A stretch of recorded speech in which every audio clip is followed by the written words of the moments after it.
The first red flag wasn't the smug email, it was the seating chart. My name is Barry Hudson, I'm 54, and I just watched 12 years of my corporate life get flushed down the toilet in 26 minutes. But let me back up a bit and tell you how a Gulf War veteran with 2 decades of IT experience became corporate enemy number 1 in less than half an hour.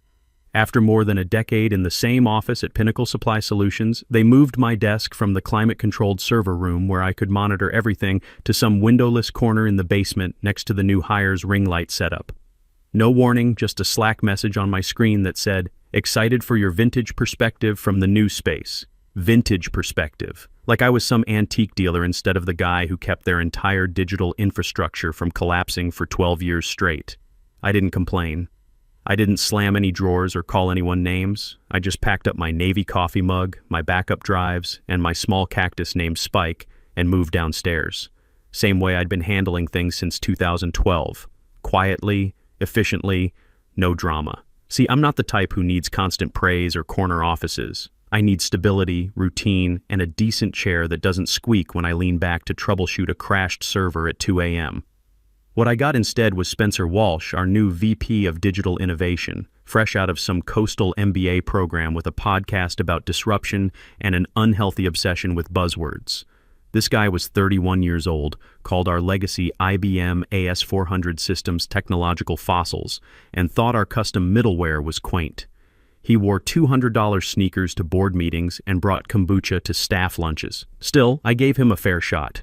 Even when he started making comments in team meetings like, "We need fresh energy around here," someone who grew up with smartphones, not pagers. Then he'd look right at me and add, "Barry's got such great institutional knowledge. Maybe he can help onboard someone with more digital native instincts." Digital native instincts. That was rich, coming from a guy who probably learned about computers in college while I was building networks for military operations in the Persian Gulf. But sure, tell me about innovation. I didn't roll my eyes. I didn't correct him. I just logged the incidents, backed up the system configurations, and kept doing what I'd done for 12 years, making sure Pinnacle Supply Solutions stayed online while everyone else worried about their LinkedIn profiles. You want to know what 12 years looks like in my world? It's maintaining 99.8% uptime while everyone else sleeps. It's getting called at 11:30 p.m. because the automated backup failed, driving back to the office in my pajamas and having the system running again before anyone's morning coffee gets cold. It's the payroll system that processes 1,200 employee paychecks every 2 weeks without a single glitch because I rebuilt the integration in 2018 after a vendor update broke everything. It is the EDI connections to major retailers like Target and Walmart that only work because I personally know the system administrators at each location and troubleshoot issues before they escalate. It's saving the company $180,000 annually through system optimizations that nobody sees, nobody celebrates, and apparently, nobody remembers when budget review time comes around. I'm not bragging here, I'm just stating facts. When the compliance audit system crashed at midnight on a Sunday, I was the one who drove back to the office and rebuilt the entire reporting pipeline before the Monday regulatory deadline. When our main vendor changed their API without warning and our inventory tracking went haywire, I wrote custom scripts in one weekend to keep orders flowing. No bonuses, no promotions. Just a thanks for keeping the lights on email and maybe a $50 gift card to Applebee's during the holidays. But I didn't do it for applause.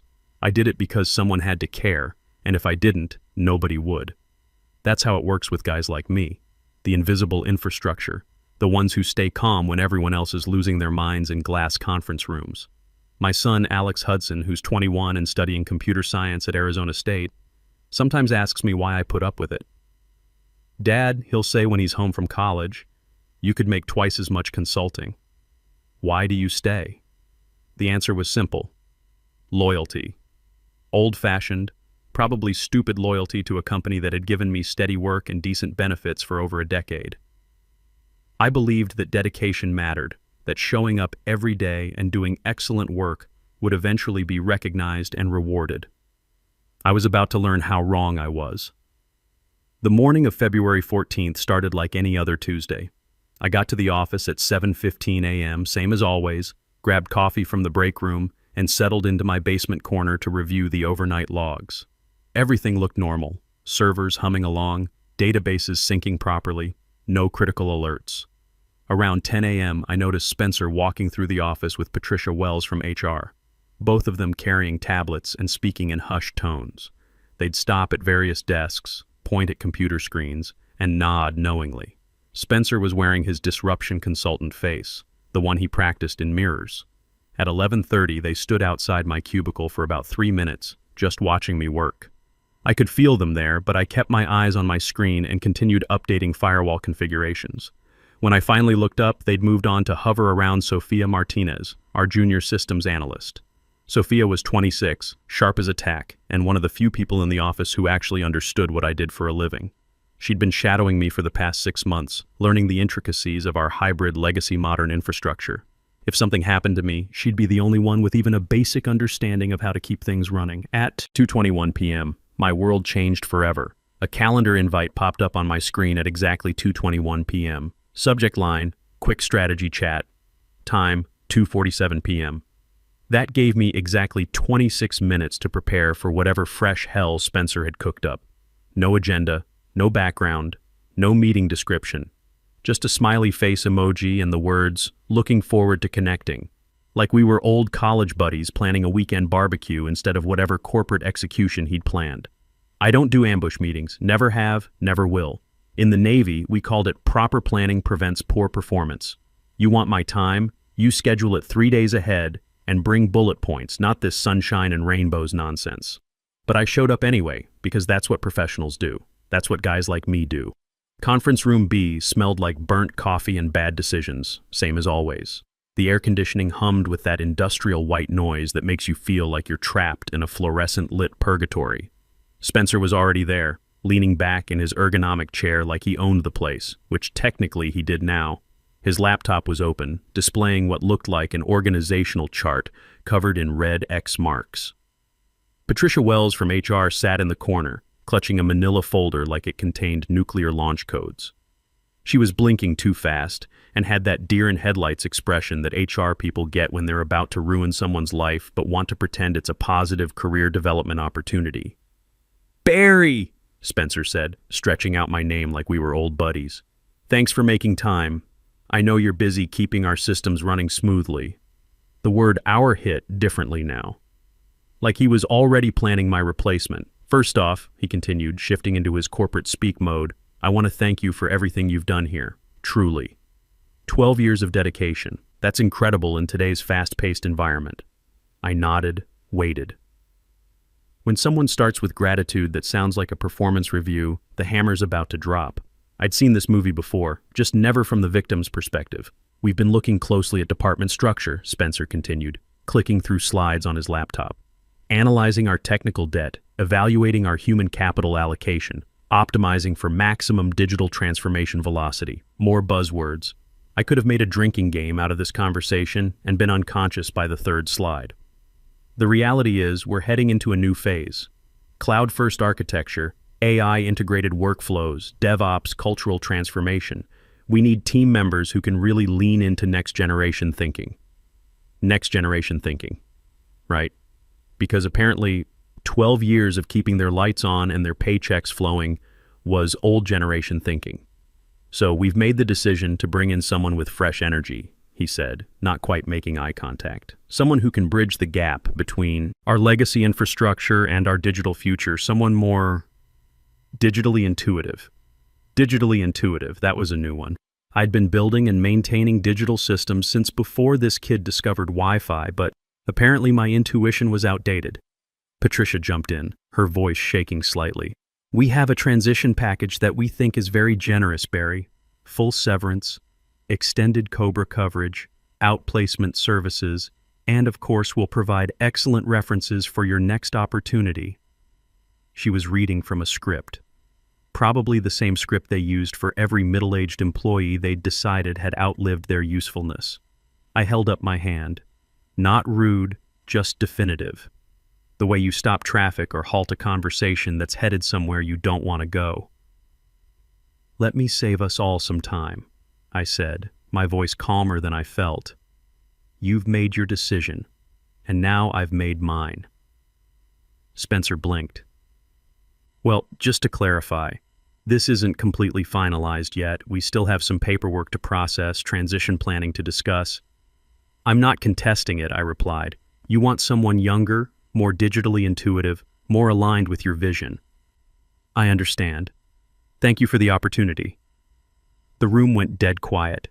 You could hear the HVAC system cycling and someone's phone buzzing in the distance. Patricia looked confused, like she'd prepared for an argument and I'd just handed her a surrender document. Spencer's confident smile faltered. Well, that's very professional of you, Barry. We really do appreciate your understanding. Of course, I said, standing up. I'll clean out my desk and be gone within the hour. I grabbed my water bottle and my notebook, shook both their hands like we'd just concluded a successful business meeting, and walked out of conference room B like I was heading to lunch. No tears, no raised voice, no dramatic declarations about loyalty or years of service. Just that sharp, clean silence that happens when someone who's been holding everything together suddenly isn't going to anymore. Back at my basement desk, I sat down and looked at my workstation one last time. 3 monitors displaying real-time system health, server performance graphs, network traffic analytics, all green lights, all systems running smoothly. For now. I opened my drawer and pulled out my personal USB drive, the one labeled Infrastructure Configs, Critical Systems. I'd been maintaining it for years as my own insurance policy, updating it every time I made a significant change to our setup. Not because I was planning anything vindictive, but because I knew that someday someone might need this information when I wasn't around. Today was that day. Here's the thing about the systems I'd built over 12 years. They were elegant, efficient, and completely dependent on about 47 different manual processes that only I knew how to handle. Not because I was hoarding information or trying to make myself indispensable, but because every time I'd suggested documentation training or cross-training initiatives, Spencer's predecessors had said the same thing. Maybe next quarter, Barry. We don't have the bandwidth right now, so I'd made sure the systems would run exactly as long as my access credentials remained active and not 1 second longer. I unplugged my personal devices, packed my Navy coffee mug and my backup drives into my laptop bag, and gave Spike the cactus one last water. Then I logged into my workstation and began the most important 15 minutes of work I'd ever done. I didn't delete anything. I didn't sabotage anything. I just cleaned up. Removed my personal configurations, deleted my local scripts, cleared my browser cache, and saved passwords. Standard procedure for any employee departure. The fact that those personal configurations happened to be the invisible glue holding together 12 years of accumulated technical debt wasn't my problem anymore. At exactly 2:47 p.m., I logged out of my workstation for the last time, left my keycard in the desk drawer, and walked out of Pinnacle Supply Solutions. I got in my '98 Ford F-150, started the engine, and drove home to wait for the show to begin. My house was quiet when I got there at 3:05 p.m. The good kind of quiet, where you don't feel obligated to fill the silence with noise or activity. I walked straight to the kitchen, opened the cabinet above the fridge where I kept the bourbon I'd been saving for a special occasion, and poured myself 3 fingers of Maker's Mark. Apparently getting fired on Valentine's Day qualified as special. I sat on my back porch, put my feet up on the railing, and checked my phone. Nothing urgent yet. A text from Alex asking if I'd be home for dinner when he visited this weekend. A missed call from Sophia Martinez. She probably already sensed something was wrong. That girl was sharp, sharper than anyone gave her credit for. At 3:15 p.m., my phone started buzzing. First call, Sophia. Barry, hey, sorry to bother you, but I'm getting weird errors on the vendor sync dashboard. It's saying something about authentication failure. The system was fine this morning. I let it go to voicemail. Second call, help desk. Third call, help desk again. Fourth call, Patricia from HR, probably realizing she hadn't collected my building access card. I turned my phone face down on the patio table and went inside to work on my Mustang restoration project. Nothing clears your head like rebuilding a carburetor when the corporate world is imploding behind you. See, I knew exactly what was happening over at Pinnacle. Without my active credentials, the automated vendor EDI connections would start timing out within hours. The compliance reporting scripts I'd been manually triggering every Friday afternoon would fail their next scheduled run. Most critically, the payroll integration between our HR system and the bank would hit a dead end at midnight when it tried to process tomorrow's direct deposits. That integration was my masterpiece of duct tape engineering. Back in 2019, when Pinnacle switched banking partners, The new bank's API was completely incompatible with our HR software. The vendor quoted us $85,000 in 6 months to build a proper integration. I solved it in a weekend with a custom middleware script that I ran from my personal credentials because it was faster than getting it to set up a service account. Everything would keep running just long enough for people to think the transition was smooth, then cascade into complete failure when the next batch job tried to execute. By 4:30 p.m., my missed calls counter had hit 12. I didn't answer a single one. Instead, I opened a beer and called my son Alex at Arizona State. "Hey Dad, you're home early," he said. "Everything okay?" "Yeah, everything's fine," I told him. "Just had a career change today." "What kind of career change?" "The involuntary kind. Your old man got fired for being too old and not digitally intuitive enough." Alex was quiet for a moment. He'd grown up watching me work nights and weekends, fielding emergency calls during family dinners, rushing back to the office during vacations. He understood better than most people what my job actually entailed. "Their loss," he finally said. "You want me to drive down this weekend? We can work on the Mustang and you can tell me what really happened." "That sounds perfect," I said. "Bring your appetite. I'll fire up the grill." After we hung up, I went out to the garage and popped the hood on my 1967 Mustang Fastback. She was a beauty, Acapulco blue with black racing stripes, 390 V8 engine that I'd been rebuilding piece by piece for the past 3 years. Working with my hands, solving mechanical problems that had clear solutions and predictable outcomes, was the perfect antidote to corporate politics. My phone kept buzzing from inside the house, but I ignored it. Instead, I focused on adjusting the timing on the distributor, a delicate process that required patience and precision. Kind of like maintaining legacy IT infrastructure, but more honest about its complexity. Around 6 p.m., I heard a car door slam in my driveway. Through the garage window, I saw Sofia Martinez walking up my front path. She looked stressed, carrying her laptop bag and wearing the expression of someone who'd just discovered that the building was on fire and she was the only one with a key to the fire department. "Barry?" she called out. "I know you're in there. Your truck's in the driveway." I wiped my hands on a shop rag and met her at the front door. "Sophia, I figured you'd be the first one to put the pieces together." "What happened?" she asked, cutting straight to the point. "Spencer called an all-hands meeting at 4 p.m. and said you'd decided to pursue other opportunities. Then half our systems started throwing error codes and nobody knows why." "Spencer decided I was too old for the digital transformation," I said, so I cleaned out my desk and left. Her face went pale. "Barry, the vendor sync is completely down. The compliance reports aren't generating. The payroll system is showing warning messages that I've never seen before. And Spencer keeps asking me to just fix it like I'm some kind of magician." "What did you tell him?" "That these systems are way more complex than he realizes, and that you're the only one who really understands how they all connect together." She paused. He didn't seem to believe me. I gestured for her to come in. We sat at my kitchen table, and I opened my laptop to show her the network monitoring dashboard I kept on my personal systems. Red alerts everywhere. Server timeouts, database connection failures, integration errors cascading through every major process. "This is what happens when you fire the person who's been keeping everything running," I said. "I didn't sabotage anything, Sophia. I just stopped holding it together." She stared at the screen, watching error counts tick higher in real time. "How long before everything crashes completely? The payroll system will fail at midnight when it tries to process tomorrow's direct deposits. After that, it's going to be a very interesting day at Pinnacle Supply Solutions. Can you fix it?" I looked at this young woman who'd been eager to learn, who'd asked good questions and taken detailed notes, who'd actually cared about understanding the work instead of just getting through her daily tasks. She reminded me of myself 30 years ago, back when I thought competence and dedication would be enough. "I could," I said. "But I don't work for Pinnacle anymore." She nodded slowly, understanding the situation perfectly. "What should I do?" "Document everything that's failing. Take screenshots of every error message. Keep detailed notes about when each system goes down and what error codes you're seeing. Tomorrow morning, Spencer's going to be in full panic mode, and someone's going to need to explain to the board exactly what happened." "And then what?"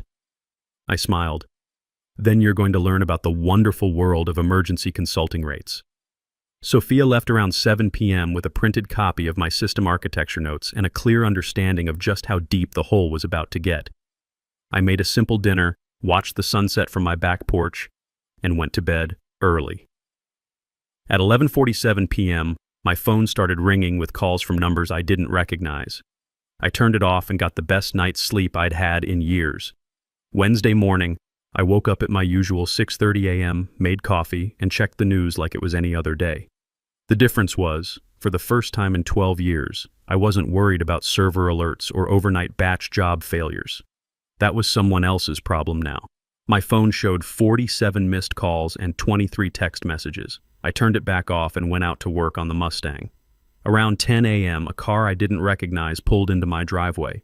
Through the garage window, I watched a man in an expensive suit get out and walk toward my front door. He had that urgent, slightly panicked expression that corporate lawyers get when their clients are hemorrhaging money by the hour. "Mr. Hudson, I'm George Patterson, corporate counsel for Pinnacle Supply Solutions. I was hoping we could talk."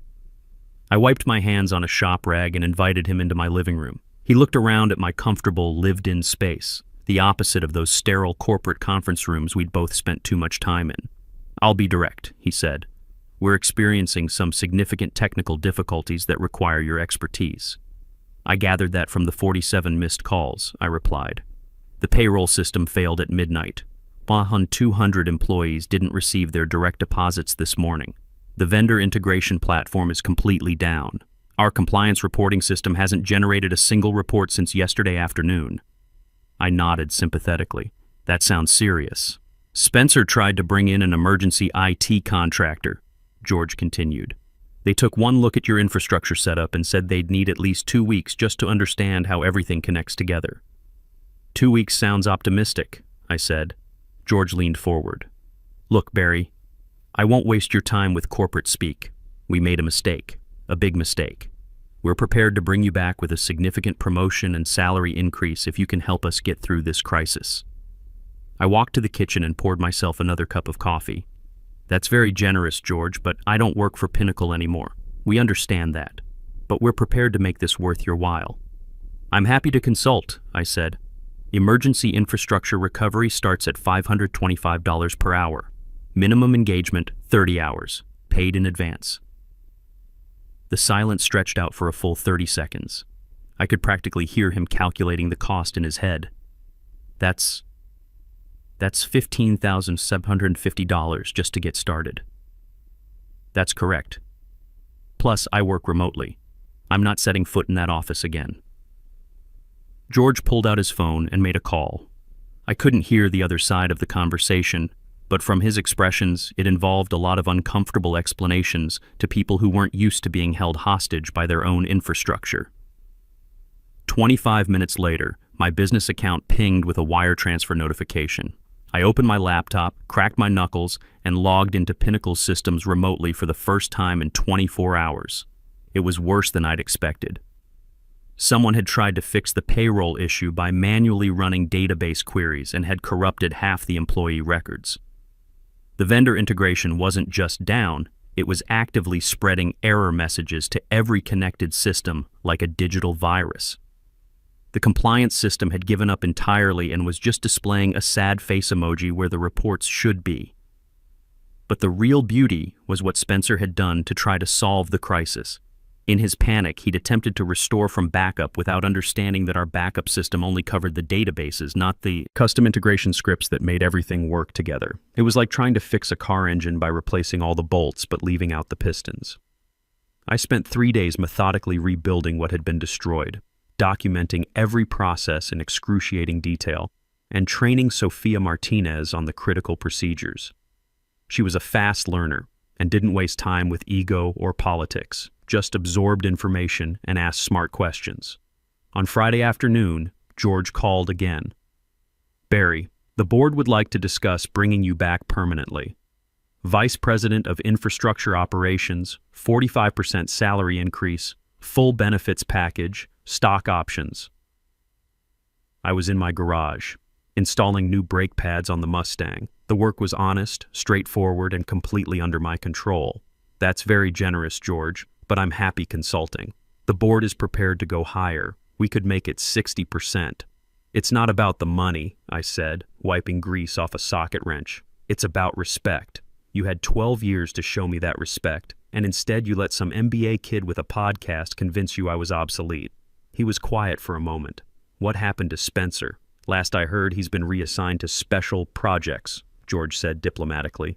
In corporate speak, that meant they'd stuck him in an office with no responsibilities until his contract expired. And Sophia? She's been promoted to senior systems analyst with a team of 3 junior administrators. She's implementing all the documentation and cross-training protocols you recommended. Good, I said. She'll do fine. The consulting arrangement lasted another 4 months. Every time something critical broke, which happened more often than Pinnacle wanted to admit, they'd call me.